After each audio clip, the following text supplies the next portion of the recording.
All right, well, it's not trivia, but Neal made like 20 albums this year. So they recorded 8 years of CRB shows. So there's thousands and thousands of hours of Neal, but he played all the guitar on the new Little Wings record, just finishing Circles Around the Sun. He played on Gospel Beach. He played on The Tide. He played on the Skiffle album last year where he sang two of his most beautiful vocals I ever heard. He's done a lot. So there's more than that though.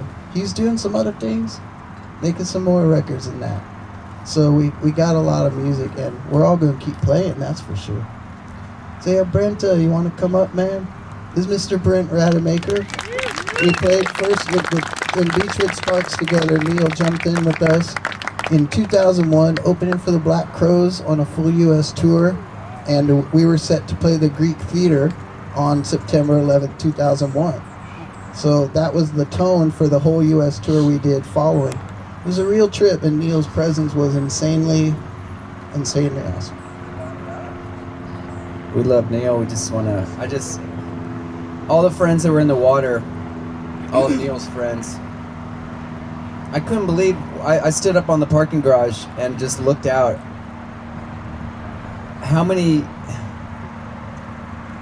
I just knew almost everybody out there. I couldn't even believe it. And a lot of the people I met since, post Neal. Not a lot, but a few of them. But I think, Tomas and I were talking. He always brought people together.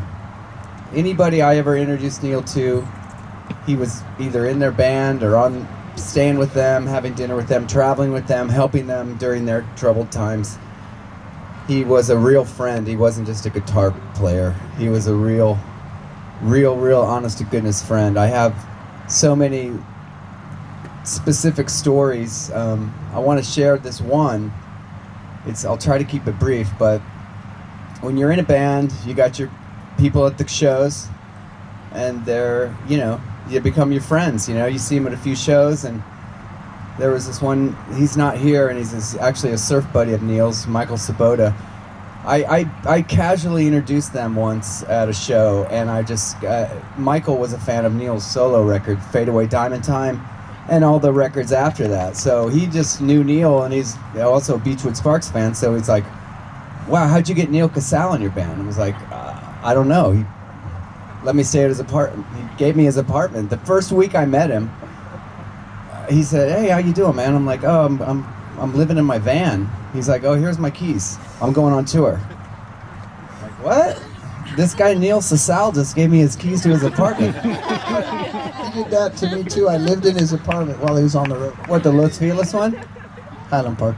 Oh, that was later. I'm an OG Neal.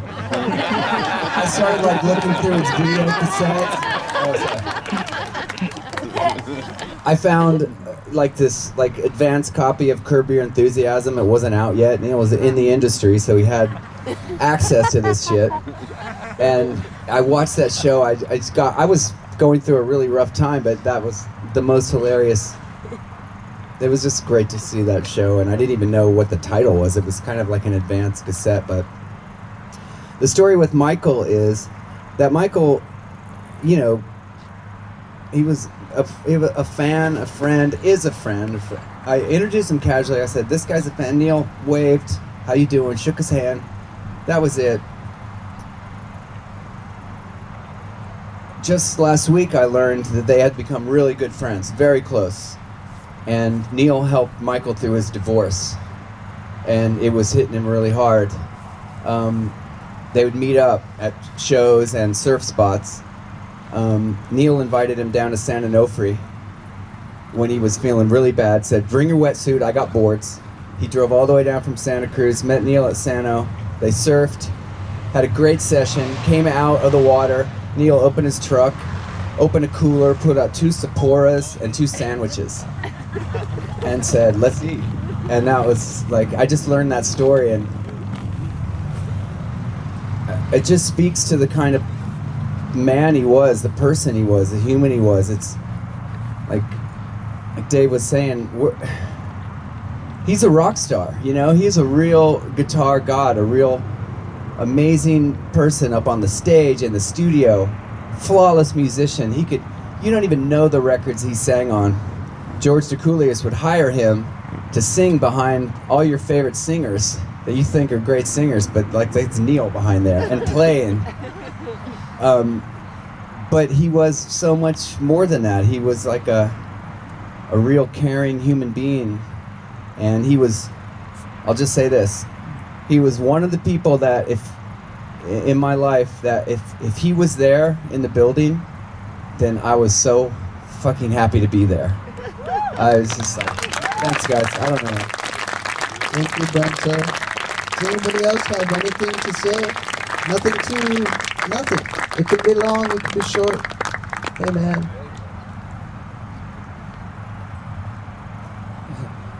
And Neal's spirit was in these strings. And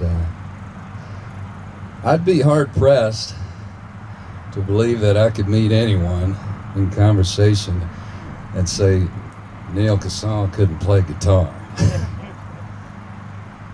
But he just didn't play it. He felt it. It's a big difference between playing it, feeling it.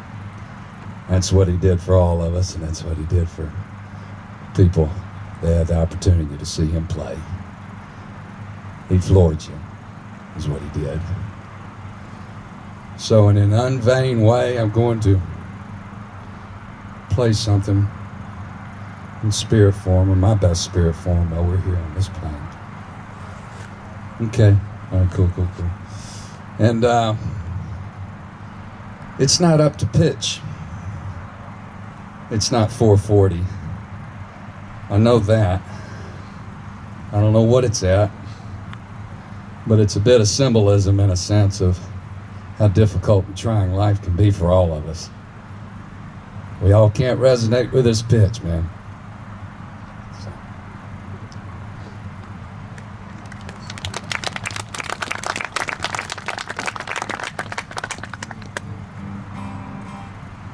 Can you hear the birds calling you?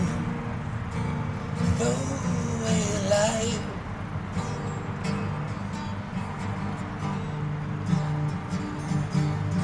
Share the ice that holds you. Rising to the moon.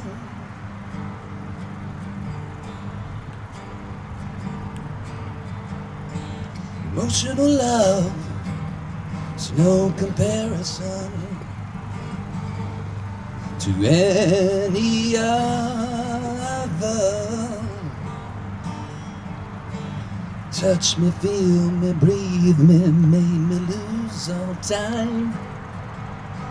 My heart is emotion of love. Do you feel this pain too? No reason to dwell on the countries and the lives we left behind. You I see, just smile.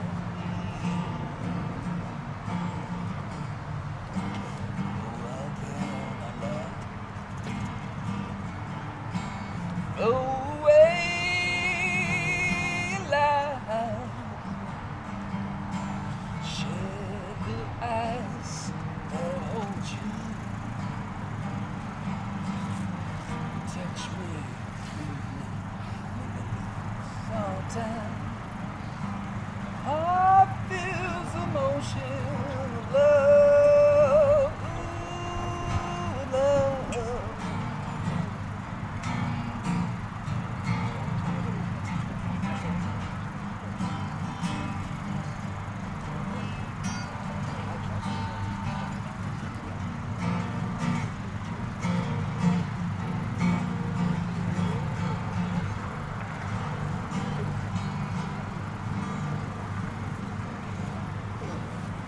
Angel sits and she wonders, and I will leave this time.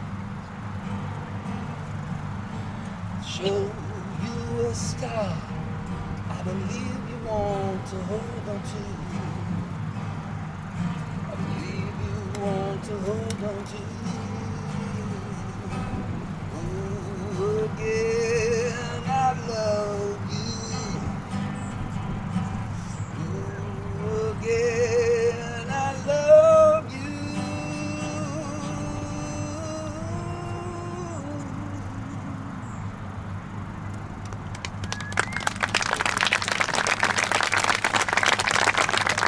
We'll miss you, brother. More ways than one.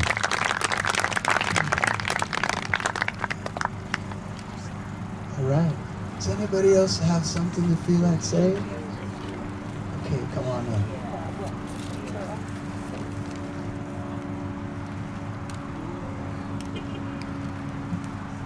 Hi, I'm Kat Merrick, and I remember getting a phone call from a dear friend of mine, David Pu'u, and he said, I've got this really groovy guy I want you to meet. He wants to come up to Ventura. He thinks he wants to live up here. And I figured you're the person to show him around, and I know you got an extra room. So I'm the V-Town connection of living with somebody. So I said, come on up, and we met. And instantaneously, I felt like I had a younger brother right there. And the way he, as we all know, looked you in the eye, listened to what you had to say, and he actually really made you feel like he was right there with you at every moment. He moved in, and it was about 2 months. And he came in and he said, you know, I think I ought to start paying rent. And I'm like, yeah, that might be a good idea. I didn't realize that paying rent meant that I'd become his secretary. So when he'd be on tour, he'd call in, and I'd go through the mail so that, you know, the checks were getting deposited, you know, everything was getting handled, the junk mail went in the trash, and because he was getting tired of coming home to piles and piles on his bed, and having to sleep on top of them because it was usually really late at night. And the funniest thing about getting to know somebody, you know, we all know he was a phenomenal musician and incredibly talented, but you know, sitting there with him on the phone and reading crazy cuckoo fan mail is a true insight, you know, and talking about it, and you know, people showing up at your front door asking if Neal Casal lives here, and I told him that's really sad because I didn't realize I was also going to become security. You know, it was an amazing time. We shared meals together. Lots of laughs, and just literally, I can't count how many times sitting around the fire pit in the backyard and just sharing story, you know, about his days growing up and carrying surfboards down flights of stairs in Jersey to go catch waves, and, you know, when he first picked up a guitar and was going to learn to play, and how that struck him that this is what he wanted to do. He was an amazing soul. He was an amazing human being. And I keep thinking of that old saying, when you throw the stone in the water and you look at how many ripples happen, that's each of our lives. And we sometimes forget how many people we touch. And that's a great symbolizing to just look at those ripples, and understand each one of us, how much we affect others' lives. And then you take someone like Neal through his music and his friendships and multiply that by 10 million. So he will be dearly missed, very missed. And thanks for opening up Ventura for Neal. That's great. Hello, this is Mr. Jonathan Rice. How are you? Good to be with you guys. When I got the news a few weeks ago, or not even a few, I started diving into my computer and looking for messages from Neal. And I wanted to find a picture of he and I together. And I couldn't find a single one. Because Neal had spent so much of our time together in our friendship taking pictures of me, taking pictures of the others around him, giving himself to others, capturing other people's moments. And that really speaks to his inherent generosity as a human to all of us. And I just want Neal to hear this, and all of you to hear this, is that I consider him to be such a hero and a mentor When I met Neal, I was 20 years old, and he came to my apartment, and he taught me how to change the strings on my guitar, because we had to go on tour, and I was too young to rent a car. So I needed a guitar player who would make me sound better, because I was just learning. And I need someone who could, co-sign the Enterprise rent-a-car thing. And so Neal and I began many years of playing music together. And although my name was the name on the marquee of the shows that we were playing, Neal was my teacher, and I learned how to be a musician by watching him, by the way he conducted himself, by the way he played, by the way he sang. And I owe him such a debt of gratitude that I will carry with me for the rest of my life. And I just want him to know that I love him very, very much. Big up, man. Big up.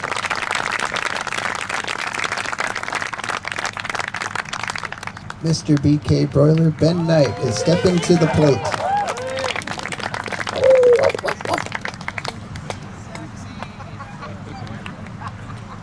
All right, I just have one story that I would like to share that speaks to how amazing and awesome Neal is. There was a day a couple years ago, and I was in the middle of like a kidney stone episode, but I thought it was over, and it wasn't. And I went over to Clay and Sam's house when Clay and Sam used to live in the same bedroom in Echo Park, 2 little beds. And earlier in the day, I was playing a Rolling Stones song with Sam, and we're like right in the middle of it, and Neal was down in the studio or wherever he was, and he comes running to the piano and starts playing it with 2 hands, amazingly. And I'd never known that he played piano. I was like, oh my goodness, what is happening? And me and Sam are so blissed out. And so we all go to the record store on the other side of Sunset Boulevard, and we're in the middle of shopping, and I'm like, ooh, I don't feel good. And then I pick out a few records, and I'm like, uh-oh, I'm going down. And so I buy the records that are in my hand so that I can, take them home and not be able to buy them in a few moments. Because I'd had a few kidney stones, so I knew where this was going. And Neal, at the moment, I hadn't told anybody yet how bad I was feeling, comes over with this Michael Chapman album and hands it to me to be like, hey, maybe you should buy this, which is why I shopped with him so much. And I just put it down because I was just like starting to see pain. And I would go out to Sunset Boulevard, and people are putting their hands on my shoulder, and I'm like throwing up on Sunset Boulevard in the middle of the day from kidney pain. And we make it on over back to Clay and Sam's, and whose bed was I in? I think I was in your bed, right? I was laying in Clay's bed, and Neal comes in there to talk to me and make sure I'm okay. And he thinks it's so hilarious that Clay and Sam live in that room together, and he couldn't get enough of it. He's like, this is so beautiful and amazing. And so I'm there just kind of moaning on the bed, and hours are going by, and people are checking in on me. And the next time I see Neal, he hands me that Michael Chapman album. He went back the next day to buy it so that I could have it, because he knew that I would have bought it if I wasn't in pain and throwing up on Sunset Boulevard. So thank you, Neal. That just speaks to who he is. I love you, Neal.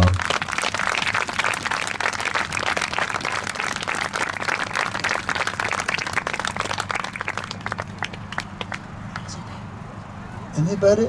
Any more palabras? Spanish for words. I think we've had a good session here, but anyone's welcome while the circle's open, You guys look great. I'm starting to picture some scenario in the near future of relaxation, maybe a beverage. But before that, we have Rachel Dean. Come on, Rachel, this is it, man. Lady. I'm gonna try not to cry too much.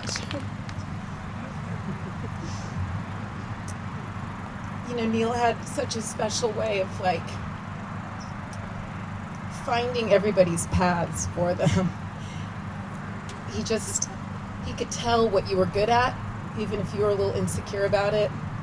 And he sent you on your way. He illuminated that path for you. And I know he's done that not only for me and for Jonathan, but for Julia and for Molly and for Lauren and so many countless people. And we're so grateful. He made us realize what we had. He was so selfless like that and just such a beautiful person. And I just feel so, so, so lucky to have had him in my life and be in his. And I know we all feel that way, and he loved us all so much. And I have a funny story. It was more of a story that happened to us all, but he loved to tell this story. He helped me make my record. He didn't just help me make my record. He produced it, he sang on it, he played guitar on it, he took the pictures for it. And we were in the studio at Rob Campanella's one day, and we had kind of decided he was doing guitar overdubs, and we decided we weren't going to invite a bunch of friends over until later in the day so we could get some work done. And we're all sitting in there, and it's Rob and myself and Neal, and Neal's doing this guitar part, and in walks Andy Dick. And God, he told this story so much better than me. Rob Campanella's studio is in a basement of his house in kind of like Studio City area. And Neal just kept playing. We were all looking around the room, and he just kept, playing his guitar, did not stop. Andy Dick is teetering back and forth, only feet away. He's very, very drunk. We don't know what's happening. And Neal kept playing, and we actually kept that take because it was the best one. But that guy came in off the street, went into Rob Campanella's refrigerator and freezer and made himself a gigantic cocktail. Wandered down the stairs, and when Neal had finally stopped playing, we're all looking at each other, and we go, "How did you find this? Where did you come from?" And he teeters back and forth and said, "I just followed the music, man." Neal told it better than me, but it was a fun time. I should also mention we are doing a West Coast memorial for Neal. So save the date. We're just getting all the details pulled together right now, but it's going to be September 30th at the Regent Theater in downtown LA. Yeah, make it out to that. Let's all just keep it going, man. Okay, I see some pastries. I heard Tella some pizzas arriving. So looks like we're in this for a bit. You guys want to recreate? Last call at the Oasis. Anyone want to speak some words in this? We can talk to each other, man. It's less formal. So thank you all for holding space for everybody. And yeah, Thanks, FD. onward and upward, man. Excelsior. We're beings of love, and our light is eternal. So Neely's right here, man.